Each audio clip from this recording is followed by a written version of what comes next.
अशोक जी ने जब दूसरी शादी की तब उनकी पहली बच्ची रश्मि केवल 3 महीने की थी। अकेले इतनी छोटी सी बच्ची को संभालना उनके लिए मुश्किल साबित हो रहा था। तब जाकर उन्होंने ये कदम उठाया था। शादी वाले दिन रश्मि को अपनी नई पत्नी विमला की गोद में देते हुए अशोक जी कहते हैं, अब इस बच्ची की माँ तुम हो विमला। आप चिंता मत कीजिए, मैं इस बच्ची को अपनी सगी बच्ची से भी ज्यादा प्यार करूंगी। समय बीता और विमला अपनी बात की पक्की साबित हुई।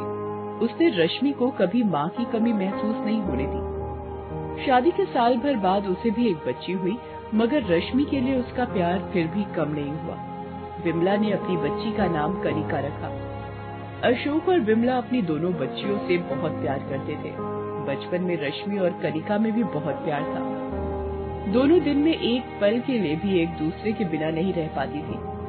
मगर जैसे जैसे दोनों बड़ी होती गई, उनमें फूट पड़ती गई और इस फूट की शुरुआत हुई उनके अपने स्कूल से। रश्मि का रंग सांवला था, लेकिन पढ़ाई में अव्वल आती थी। वहीं कनिका बहुत ही सुंदर थी, लेकिन पढ़ने में कमजोर थी। उस दिन स्कूल में, यार, ये रश्मि सच में तेरी बहन है क्या? क्यों, क्या हुआ? खुद ही देख ले, तू इतनी गोरी चिट्टी और वो काली कलूती। अपनी दोस्त की बात सुनकर कनिका सोच में पड़ जाती है। उधर रश्मि का दोस्त उससे कहती है, यार रश्मि, मुझे तो तुम और कनिका बहनें नहीं लगती। देख, तू पढ़ने लिखने में इतनी तेज है, हमेशा क्लास में फर्स्ट आती है, और एक तेरी बहन है जो घिसट घिसट कर पास होती है। ऊपर से तुम दोनों की शक्ल सूरत में भी कितना अंतर है, देखो ना। रश्मि भी सोच में पड़ जाती है। बस उसी दिन से दोनों बहनों के प्यार में कमी आ गई। अब दोनों स्कूल हो या खेलकूद साथ साथ जाने से कतराने लगी। दोनों को एक दूसरे को अपनी बहन कहने में भी शर्म आने लगी। एक दिन सुबह स्कूल जाने के लिए कनिका तैयार हो चुकी थी और रश्मि अपने बाल में कंघी कर रही थी। कंघी तो ऐसी कर रही है जैसे स्कूल में सबसे सुंदर यही है। पता नहीं कब इससे पीछा छूटेगा। इससे क्या फर्क पड़ता है कि मुझे इसके साथ जाने में कितनी शर्मिंदगी महसूस होती है। क्यों ना इसे आज कमरे में ही बंद कर दूं? बड़ा मजा आएगा जब इसकी बस छूट जाएगी। इतना सोचकर कनिका ने चुपके से अपना बैग उठाया और कमरे का दरवाजा बाहर से लगाकर चली गई। उसे अकेला आता देख विमला ने पूछा, अरे तू अकेली आई है, रश्मि कहाँ है?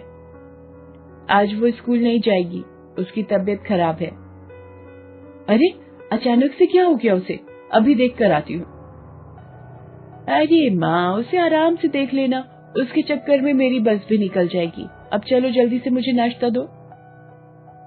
कनिका नाश्ता करती है, तब तक स्कूल की बस भी आ जाती है। कनिका उसमें बैठकर चली जाती है। इधर घर में विमला को दरवाजा पीटने की आवाज आती है।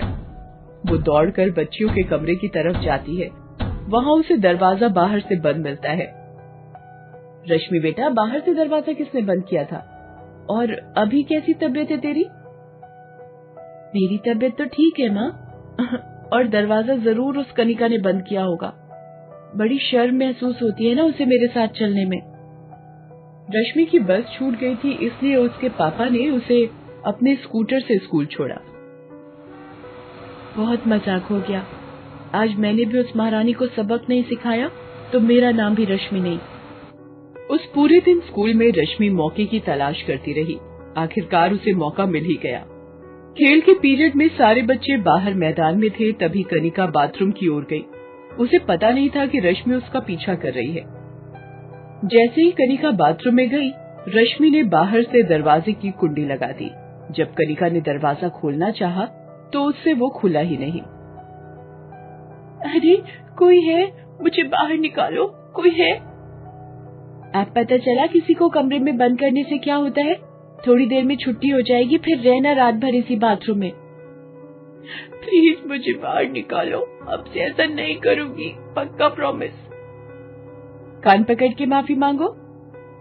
मैं कान पकड़ के माफी मांगती हूँ। फिर रश्मि ने उसे बाहर निकाल दिया।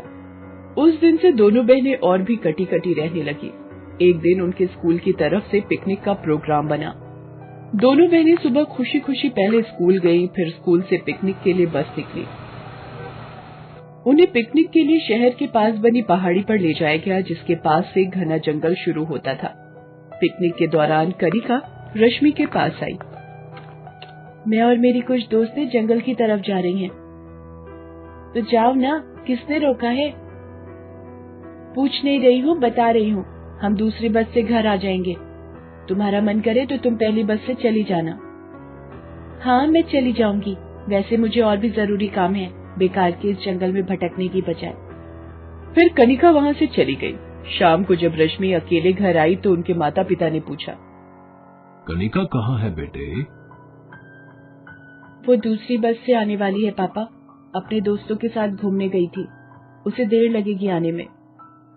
लेकिन जब रात के 9 बज गए फिर भी कनिका नहीं आई तो सबके होश उड़ गए। पापा ने जब स्कूल फोन किया तो पता चला कि स्कूल की जो बसें पिकनिक पर गई थीं वो तो कब की वापस आ गई हैं। कहीं वो जंगल में तो नहीं रह गई?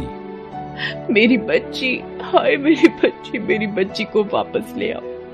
पापा ने मोहल्ले के कुछ लोगों को इकट्ठा किया और उनसे जंगल चलकर कनिका को खोजने का आग्रह किया। रश्मि भी अपने पापा के साथ कनिका को खोजने चल दी।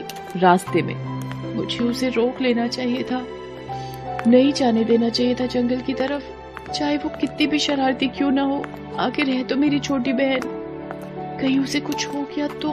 नहीं, उसे कुछ नहीं होगा, मैं उसे कुछ नहीं होने दूंगी। सब लोग जंगल पहुंचकर अलग अलग कनिका को ढूंढने लगे। रश्मि ने भी एक टॉर्च लिया और वहीं पड़ा एक मोटा डंडा उठाया और कनिका को ढूंढने एक ओर चल पड़ी। उधर कनिका अपने दोस्तों से बिछड़कर जंगल में भटक गई थी। वो अभी डर के मारे एक मोटे से पेड़ की जड़ के पास दुबकी हुई थी। तभी उसके पास की झाड़ियों में कुछ हरकत हुई। कनिका ने देखा कि एक भयानक जंगली कुत्ता गुर्राता हुआ उसकी ओर बढ़ रहा है। कुत्ता कनिका पर छलांग लगाने वाला था कि तभी कुत्ते पर डंडे का भरपूर वार हुआ। कुत्ता काई काई करता हुआ वहां से भाग खड़ा हुआ। कनिका ने देखा वहां रश्मि खड़ी थी। कनिका उठती है और दौड़कर रश्मि को गले लगाकर रोने लगती है। दीदी, दीदी। चुप, अब मैं आ गई हूँ ना, कुछ नहीं होगा तुझे। बस बस बस मेरी बहादुर, बस कर अब रोना। मुझे माफ कर दो दीदी, मैंने तुम्हारा बहुत दिल दुखाया है और बहुत परेशान भी किया है।